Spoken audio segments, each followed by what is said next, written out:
Okay, everyone. So we're moving on, and we're going to have our fabulous guests now coming up here.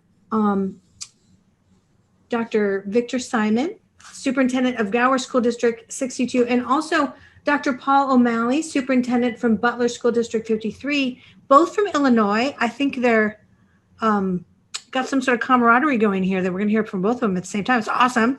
And so they're going to be talking about in-person, remote, simultaneous learning.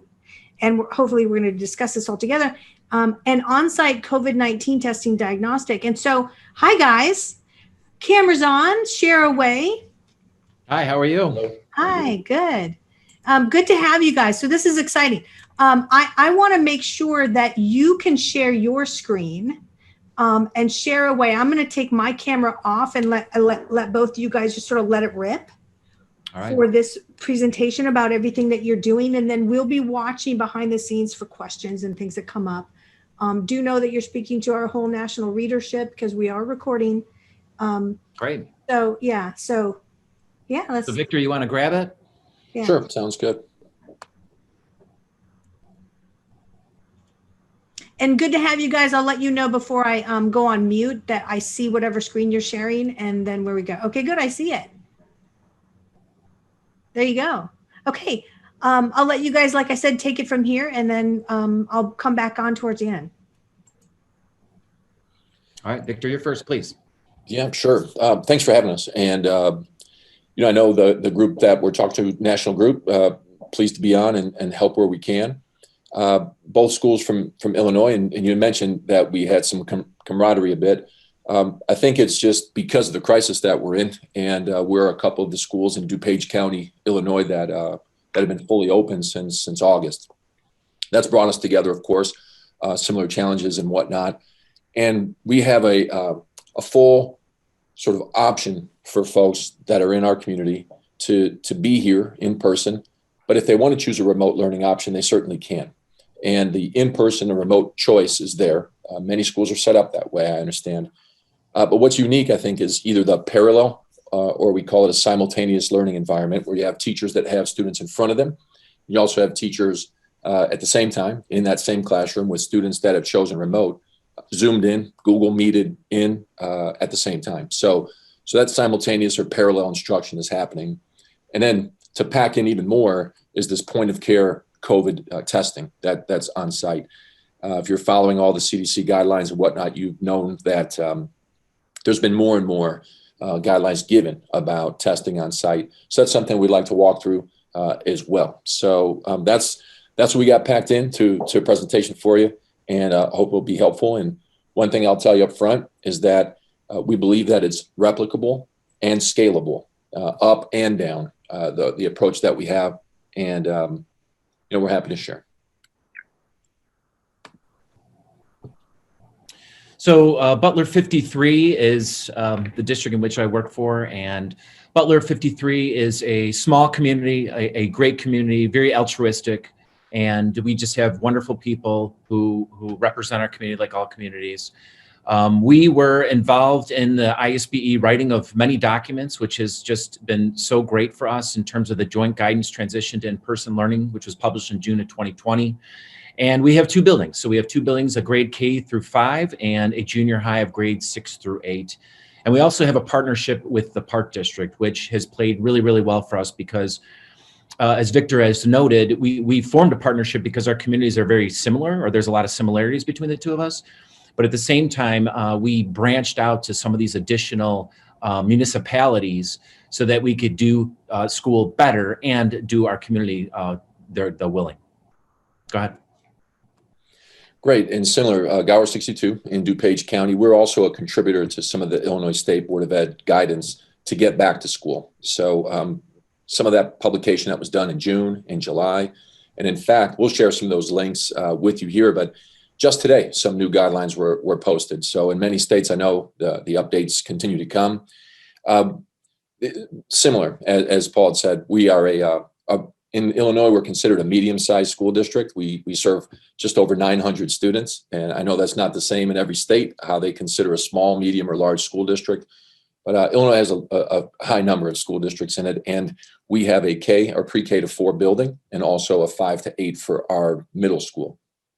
what I want to point out here, just in a handful of slides, these are pretty text heavy, but the reason I want to just share them and what we're hopeful is that we'll make sure that the PDF gets shared with those that are viewing or make it accessible, because we think it's important to contextualize a lot of the work that we've done in the guidelines that we were given. So the Restore Illinois plan was published and given to schools across the state and businesses across the state, and all the resurgence mitigations that had to be put into place and guidelines that had to be followed. That needs to be considered, as of course we're two schools here from Illinois. The transition guidance that came out, when you step forward into June, or back from today, you step all the way back to June of 2020, Dr. O'Malley was involved as a part of the advisory work group here for the starting of the school year. So this guidance is helpful as well. Really trying to make sure that transitioning to back to school in person was the goal. So we really took that to heart and tried to utilize the guidelines in ways, push the envelope where we could, understanding risk was involved to reopen the schools the best we could.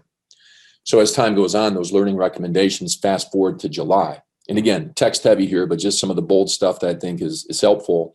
Strongly recommending in-person learning. That came from the State Board of Education.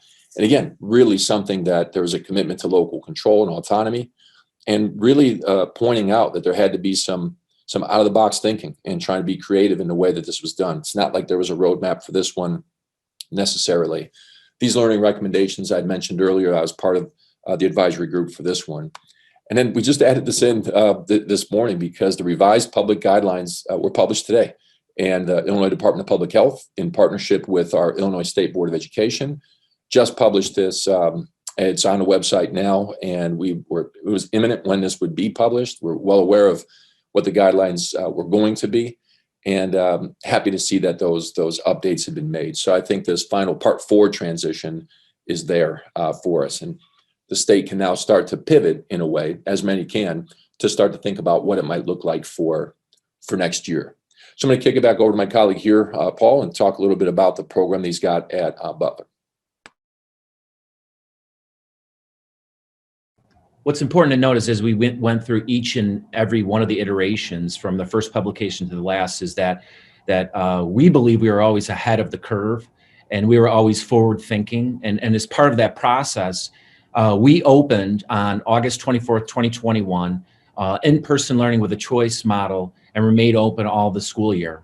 In addition, the parent choice has increased over the course of the year. We started about 60% during the beginning of the year, and we shifted over the semesters, and we've seen a gradual increase to the point where we now allow the parents to choose whether or not they believe it's safe to return based on their circumstances. So it's very, very flexible, and it's remained flexible through January 4th.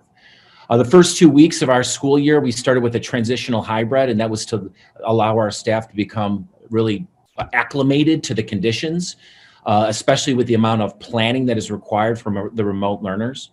And it has just been awesome from that point forward. Has there been lumps in the oatmeal, as I say? Yes, there has, but we've been able to work through those lumps, and we've gotten better and better and better. The model we have chosen, and really this is semantics, is ours is a parallel model, which means that if the student's in school or if the student has chosen remote, they are still receiving the same education. That has not changed since the beginning of the year, and we continue to do that throughout the course of the year. It may be a change because we're specialists at the in-person, but we've seen some growth in that area. And last but not least, the local e-learning plan that our board adopted in March of 2020, we were just very pleased because, and I think that's where our relationship really began with Gower, is Gower was the lead in the state of Illinois with an e-learning plan, and we were able to really take that e-learning plan, modify it, and our e-learning plan became a remote learning plan to this day. Yeah, great. And just to clarify a term here on e-learning and remote learning, the state of Illinois looks at them differently right now in the sense that e-learning plans are meant for replacement of a traditional snow day. So or an emergency day. So instead of an emergency day, you can, with an approved plan, have an e-learning day. That's been in place now for a couple of years. Took legislative action in our state to bring that about. And yet Gower was the first to have that plan approved and worked with many other school districts nearby, and Paul's district being one of them. And that being said, it did give us a bit of an advantage to get started to do what we call simultaneous instruction. Basically the same thing. The teacher that has the students in front of them, whether they're on a screen or they're in a chair or a desk, is distance as we can have in that classroom. That's the way that it's done. So they're doing that teaching simultaneously. So our return to in-person plan was published back in July. It's gone through iterations and continuously improved throughout. The first couple of weeks, we called our Smart Start calendar. We had the first 9 days up until Labor Day were half days. Those that wanted to be here, and at the time it was 75% of our students chose to be in person. The balance, 25% stayed home for remote. Those students that were here, it was a half a day of instruction, and the afternoons were remote for everybody. So we were not sure which way this would turn. So we wanted to make sure that we collected that kind of data, feedback, see what was happening on the ground in real time. And if we were ready and acclimated to go forward after Labor Day, and we have. So since that time, we've been full day, full in person for everyone that wants to be here throughout the entire school year. So that's the essential plan. We are up to just over 90% now of in person. So the balance of just under 10% is choosing at this time still to stay remote, speak to those individual families on a regular basis and try to learn exactly what it is that'll get them to come back in person. And what we hear in most cases is they're waiting on whether it's an older relative or someone that has a compromised immune system or something like that to get the vaccine in their household. And then they expect to be back. So we have around 10% that is remote, just under. So again, that simultaneous model has been helpful for us, something that has worked for us. And I think it's important to just kind of say, as all of this is talked about and presented, one of the big pieces and questions we typically always have to answer is, so how's it worked? So we want to talk through that here in a couple of minutes. And in fact, I'll just kick it over to Paul and let you get started on that right now.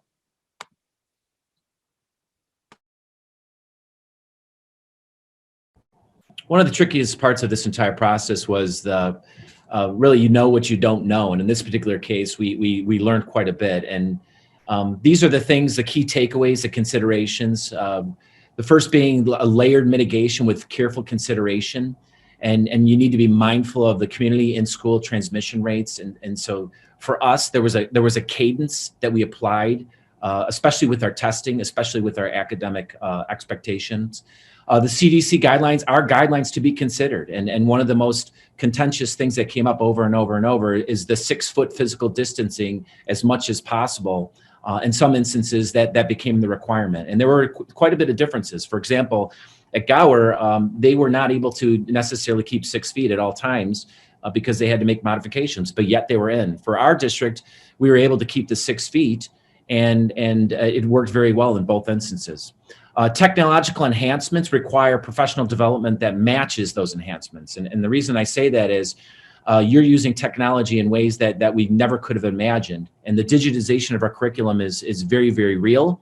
I think it'll be something that from this point forward becomes a part of what we do. And we need to own it, especially in the public sector. We could definitely take this to new levels. Considerations for improving the indoor air quality, the IEQ.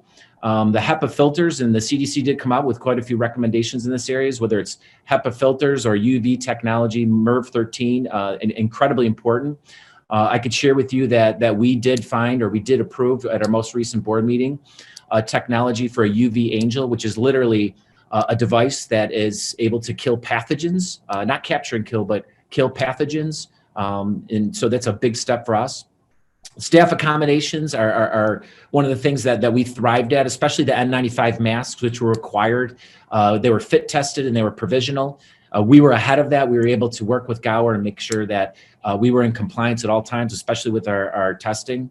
And then preparation for activities and athletics. So we've slowly built confidence, so much so that our PTA is starting to open up some of our activities. In addition, we're actually planning for our graduation while maintaining compliance with the CDC guidelines. And then, of course, we got to make sure there's careful consideration for the vaccination. Our staff, approximately 75% of our staff, chose to be vaccinated.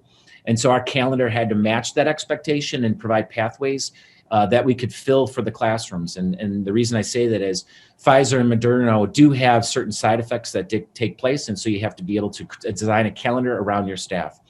And then lastly, changing the stance of the organization to be proactive versus reactive, always looking forward, always looking for new technologies, and making sure those adjustments are not only amenable to the staff, but provide pathways to for you to be successful into the future, especially with the safety and the security. So Victor, I'll give it back to you. Great, thanks, Paul. So when we've had an opportunity to present in our state and talk to others, it's really the two sets of questions that come back into two giant buckets of questions. It's either how are teachers able to do both at the same time? How can they teach those that are in front of them and also manage and engage and teach those that are on screen? And Paul's talked a bit about some of that professional development that has to match the technological enhancements that are in a classroom. So whether those are cameras, webcams, different speaker systems, things of that nature, all of that has to match up. And that's been a heavy lift for everybody. There is a lot of apprehension, right up front. Our model's the same in a simultaneous sense. We had a lot of teachers, most teachers, I would say, shared concern about doing both and how would this work. And we weren't sure how it would work. We had some pretty good ideas that we had the right staff in place that we did spend the summer getting ready for it. Paul really did a nice job taking lead on that with his summer program. And when we were able to return, day 2 was better than day 1. Day 5 was better than day 2. And today we're on day 121 of in-person instruction, who's counting. But that's essentially we're better because of it in those regards. So that's one set of questions. And as we sort of close up the block that we have here to present, we want to make sure we entertain some time to answer questions that come from that regard. The other bucket of questions is about the point of care testing or the on-site testing. And it really shifts the presentation over to this slide, which is what does that model for on-site testing look like? So just being open and making sure you have an opportunity for a choice for in-person is one whole set of circumstances to be considered. And all those layered mitigations that you hear about with CDC and across different state public health departments, having the small groups, making sure the spacing is as much as possible, having universal masks and so on. Those kinds of things, depending on where you're located, all have to be considered. But on-site testing, this is generally regulated across the nation, with the exception of a couple of states, is my understanding. Basically, every public health state department has this set up in a similar way. So our design began in August, before guidelines were produced and everyone was really thinking about this kind of work in a real critical sense. We wanted to make sure that we were able to bring testing on site. It was talked about early on that this would be part of the solution as you do get your school open and try to keep it open. But this is the way that it works here for us. All staff, all students, and we've even extended out to the community, whether they're high school graduates, we're a pre-K to 8 school district, both of us are. High school graduates come and get tested, could be first responders in the area or just community members. Anyone that lives in our community, we offer on-site testing. The types of tests that we use, we call it a trifecta, where we have antibody tests, rapid antibody tests. They were popular early on, faded a bit. I think they're kind of rebooting a bit now that people are getting vaccinated and want to see if they do have antibodies. So those tests are nice, provide some peace of mind. But really what's actionable for us is these rapid antigen tests. We each have a couple of different types of rapid antigen tests that we use. But this is a swab that within 15 minutes, you know whether or not there's an indication of the SARS-CoV-2 virus present. If it is, we know how to do the contact tracing and work on that right away. And then the third test, when we say a trifecta, is a PCR test. We call it the gold standard. We like to call this one in case of emergency break glass type of a test, where it's a at-home test.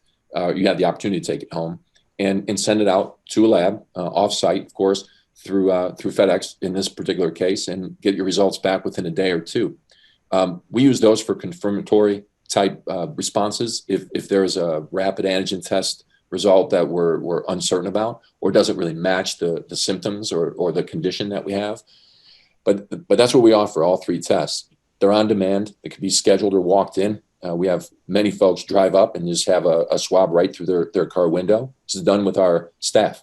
So these are school nurses that we have.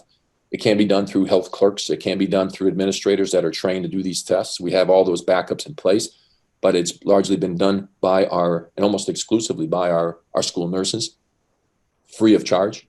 So we are not charging to have these tests done, which is really, really helpful. And as Paul put together early on, some of the rhyming skills that he has on display, just putting the unity in community and really trying to build up that immunity response, right? That immunity in our community as well. There is a lot less anxiety in the sense of a teacher being able to know that a student with symptoms or COVID-like symptoms is tested on the spot, and we know whether or not there's an indication of COVID right then. So very actionable. And what we all know as administrators is that when you're in a crisis, being able to make actionable decisions or any kind of a decision, that skill comes at a premium. And having this kind of information essentially at our fingertips at the ready has been a major game changer for us. So this point of care testing has really done wonders for us to be able to stay open when it became essentially a hotspot in our county. So around October, another boost up again in November, it was at some points where many other school districts were taking adaptive pauses and closing down for weeks on end. If they were open at all still, we were able to stay open because of this testing is a big factor. So we want to make sure that we had the links included here for some of these other webinars. But generally, the rest of the presentation that we have is going to really focus on translating some of those guidelines into action. So if there's an interest in doing some of the COVID testing on site, I think the remainder is really keyed in to meet your interest. If it's more about the first bucket of questions, how do you do simultaneous learning? These next couple of slides do not address that point, but we'd like to be able to leave some time for Q&A for either set of questions. So I'm going to kick it back over to Paul here to talk a little bit more about our testing and why we do it the way we do. Yeah, and I think, one of the key factors, and Victor alluded to this, is your nurses are the most pivotal piece in making sure that you're able to retain the current circumstances that we have. And they have been experts at being able to not only administer the testing, but to knowing the expectations that are bestowed upon us by our local health department, as well as the IDPH and the CDC. And the point of sale, or the point of testing, point of care tests, have just been such a game changer, specifically for that contact tracing. Because when we first started prior to October, we started the testing in October. When we started prior to October, one of the elusive parts of the actual guidance is what is considered close contacts. And there are many different definitions, unless you're following through with the one definition that remains sacrosanct, and that is, what is the LHD defined as your close contact? And so once we were able to get our arms around what the close contact was by definition, once we were able to put the testing, those two pieces have been the most critical of not only bringing more comfort to our buildings, but retaining that comfort until the vaccination process. So up to this point, we have the vaccination, we have the testing, and we've even heard from our association that this has been critical, that they feel more comfortable, they feel more confident in what we're doing. And that's exactly what we want as we go into not only finishing the year, but preparing for the following year, because we want it to be safe, we want it to be secure, and we want everybody to know that we've taken all the measures that are bestowed upon us, and we've gone above and beyond. So I'm going to give it back to Victor for the next slide. Great, thanks. Basically here, it's what we see as being part of the solution. And I could tell you that it's shifted in a number of ways, pivot points throughout the school year. Up front, having testing was something that not everyone in our community had easy access to, wasn't accessible. Some things weren't even invented or given sort of authorization to use. But as time went on and the school year went on, this became not only that peace of mind for teachers and became actionable, but where it's pivoted to now is that, dare I say, that there starts to be light at the end of the tunnel. Individual families are starting to see the benefit of having this test done in a screening type of a way. So we not only do we test those that have symptoms, of course, but we do offer screening for those that want to get onto let's say a weekly screening technique for themselves, whether they're involved in a sport, whether they're traveling, whether it's something to do with their family or so on and so forth. So we have a number of our staff and our students that are part of a regular screening technique just to make sure that they know that they're essentially no indication of a virus when they take that test. So it's really trying to be part of the solution and moving forward. what we hear a lot, and it's been, it's just something to work through this year professionally, but what we hear a lot is sort of a yeah, but type of response. It's yeah, but we don't have nurses, or yeah, but we can't afford to do the testing, or yeah, but you're a smaller school district than us, or yeah, but we have high schools is a typical one as well. We like to say to folks that it is replicable, it is scalable, and we try to turn it into a yeah, how approach. So recognize what's in place and how might that fit into your school district. It's clear. It is abundantly clear through CDC updates, state updates, and particularly here in Illinois. It is abundantly clear that testing is part of the solution and can help immensely when you're doing the layered mitigation, that this can be in place to help out as well. So we want to continue to share that idea and say that it is possible. It is not an expense that is going to break the budget in any way. In fact, the test that we use, and this was done by the federal government many, many months ago, was to buy the Abbott Binax Now tests. These are rapid tests, actually done here, put together here, manufactured in Illinois. But that being said, they're free through the local health department, the LHD, to individual testing sites like schools. So it's a matter of just getting the certification to do that work. In Illinois, for us to get the certification, which is called the CLIA process, CLIA, that acronym, to get that waiver is $180 for 2 years. That was the cost. Yes, there's time, there's learning, there's practice and training and all the rest, but there are a number of steps to get through. But as school administrators and practitioners, crossing the T's and dotting I's, like that's the easy stuff for us, generally speaking. So doing that part has not been an issue. It was really taking the leap forward to bring it into the school. That was the move. That was what got us to go from yeah, but type of a response. Not that I would say either of us are really wired that way, but into a yeah, how do we bring this here? And almost a thou shall not be denied type of an attitude. We're going to bring testing here one way or another because we need to, and that's what we've been able to do and share with others.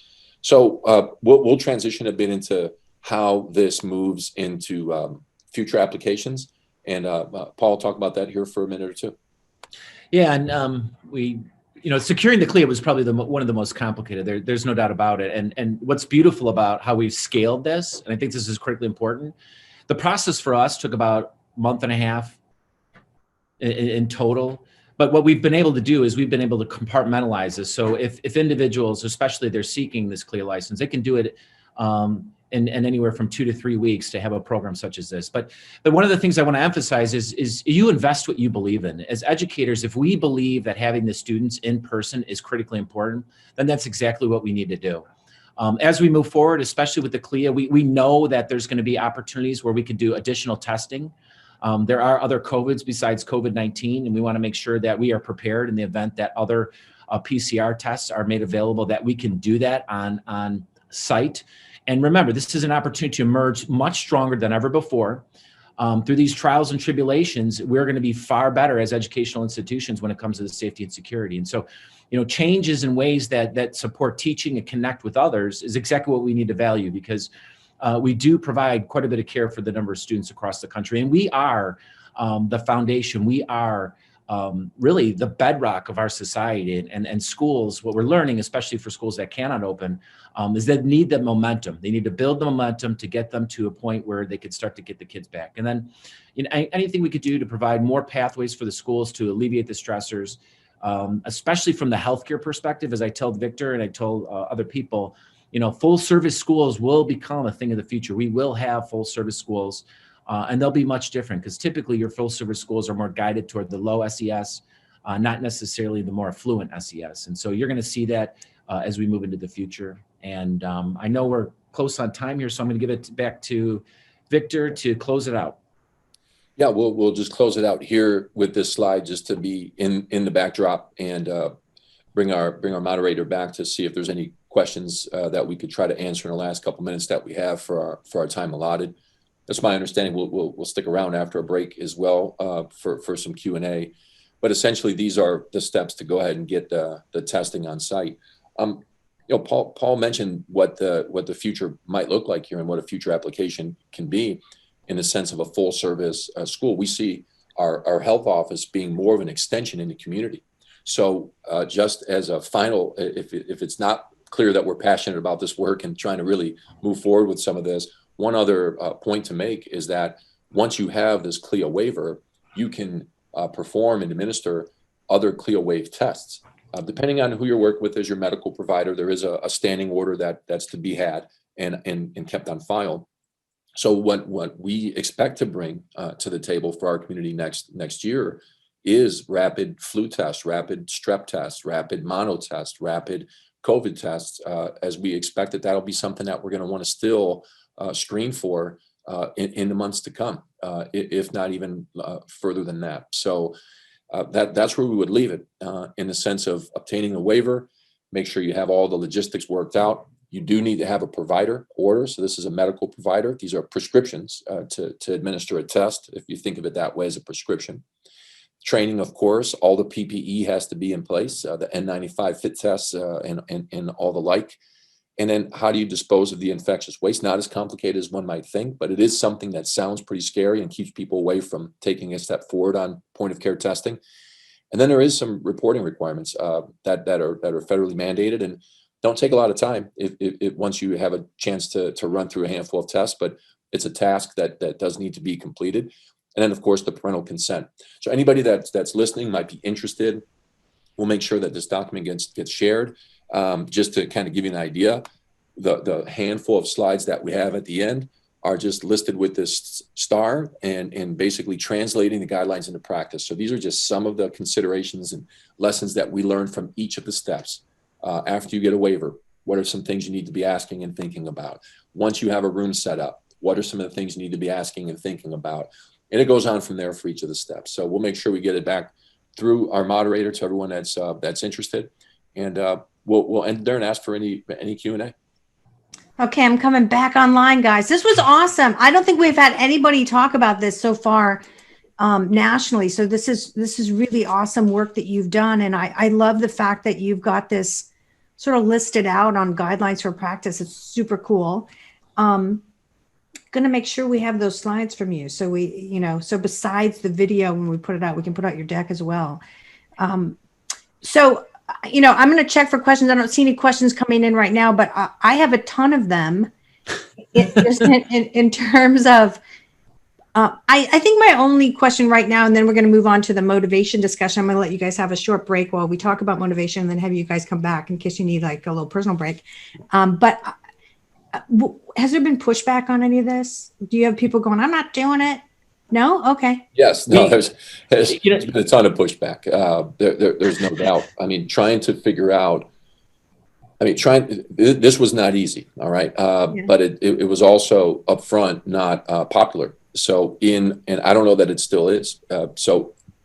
We've been asked this question before, and I know I have many times. I'm not so sure that the largest hurdles, it feels like the largest hurdles are behind us. I would say it does feel like that, but we're not 100% sure about that yet. We're not completely out of the woods with the school year, but what I can say is that we've built up the level of momentum and confidence in the program that if they say imitation is the best form of flattery, then we're flattered because we're seeing this spread across not only our county, but in other states now as well, that we've had a chance to do some statewide webinars and then get those shared out with just colleagues from other organizations and things like that.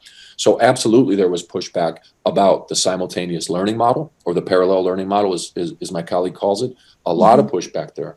And separately, but in a similar way, a lot of pushback on bringing testing to the school. There was some thoughts about, aren't you inviting folks that are sick into the building to come and get tested? Well, I suppose that's one way of looking at it, but we wanted to make sure that, and I like to say it this way, is just, a basketball player is try to get on the balls of my feet instead of on my heels. I want to be positioned to be able to react and move forward and not get run over moving backwards. So those are the ways that I view it. But short answer, well, not anymore. It's not a short answer, but yes, there's been pushback. Go ahead, Paul. I think the way to answer your question is the magnitude of the pushback is different with respect to the individual. What was really surprising is most of our pushback was actually from outside agencies, which really shocked us at the very beginning. The least amount of pushback was really our boards of educations that were just incredibly supportive of this endeavor. And between the most expansive pushback and the least, what really came clear is there's a level of integration, a cadence that you have to start to provide to get people so that they feel more and more comfortable. And to speak specifically to that point, the antigen test is really what was a real hit. It started to be something that was really popular because people felt very safe taking the antigen to know whether or not they had the antibodies.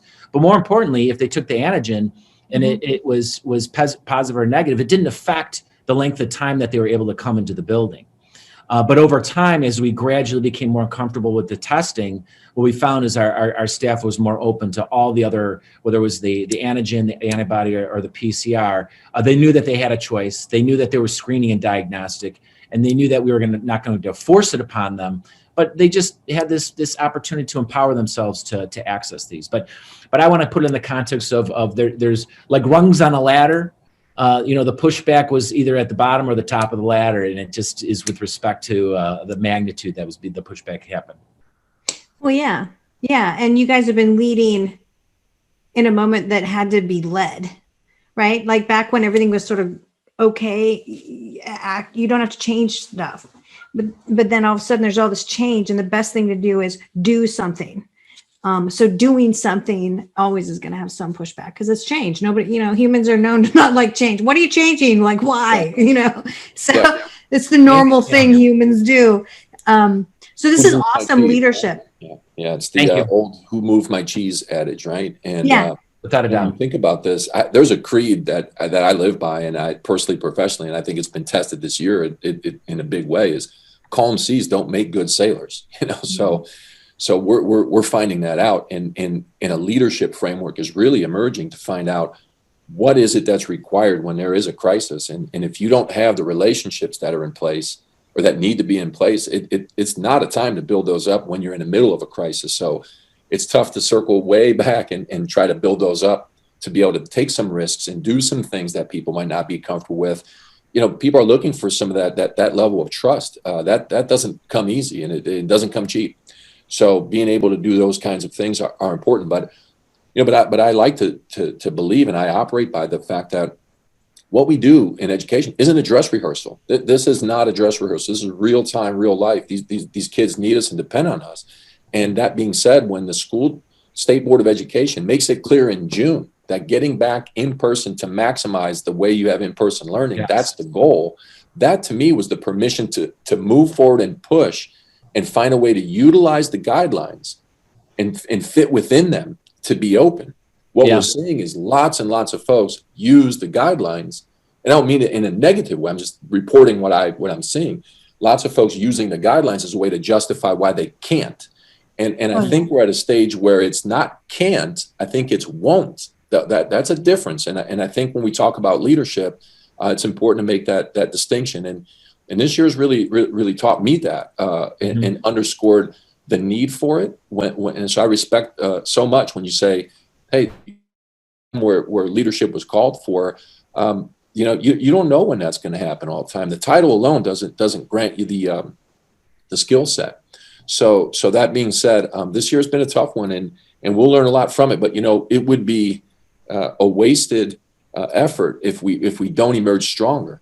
And it might sound cliche to some folks, but if we don't come away stronger, we missed a major opportunity for the benefit of so many. After my position here, is served its time and so on. I mean, I'm talking long term. So those kinds of things are important to consider as well. Analysis is paralysis, and I think a lot of people have just been so caught, so dug in, and I think. One of the things we're trying to do is we're just trying to help our colleagues to build the momentum, because education is a game of momentum, and the more momentum we could build, the better off we're going to be in the long run. And so that's why we've been reaching out. That's why we're trying to present as often as possible. We've been sharing this information throughout the state through several presentations that are listed here. We've made ourselves available outside the school day as well as during our breaks to make sure that we can provide. And we've been fortunate. We've had another number of our colleagues reach out, and we know that they've built off of the momentum that we have, and we're just hopeful people can start to build that push forward. And sometimes it's a little nudge, and sometimes it's a big push, and we'll get there. Google's G Suite and Chromebook one-to-one programs are revolutionizing education like never before. But despite many benefits for teachers, schools, and students, most schools are falling short of their implementation initiatives due to a lack of effective professional development. But how do you effectively cater to teachers with different technological skill levels, learning styles, and schedules? Designed specifically for Google use in K-12, MobileMind solves these challenges by developing the modern professional learning hub for schools that is personalized, practical, and incredibly convenient for educators. Unlike traditional professional development, MobileMind is cloud-based, so teachers are able to learn at their own pace whenever they have time in their schedule right from our Chrome extension. And since content is broken down into micro-courses with practical applications, progress can be made minutes at a time instead of committing to hours per session. MobileMind is tailored for individual users, accounting for skill level and previous knowledge to challenge each educator appropriately. Learners demonstrate competency by completing performance-based Google challenges and receive ongoing individualized feedback from MobileMind's team of certified educators. Finally, MobileMind's data and reporting allows teachers to view their individual progress while providing schools and district leaders with the key metrics they need to evaluate the impact of virtual professional development throughout their district. MobileMind's combination of cloud-based learning and tailored microcourses results in an average increase of 362% in the use of Google in educators' day-to-day teaching. Visit us at mobilemind.io and request a consultation and demonstration of our innovative professional learning solution.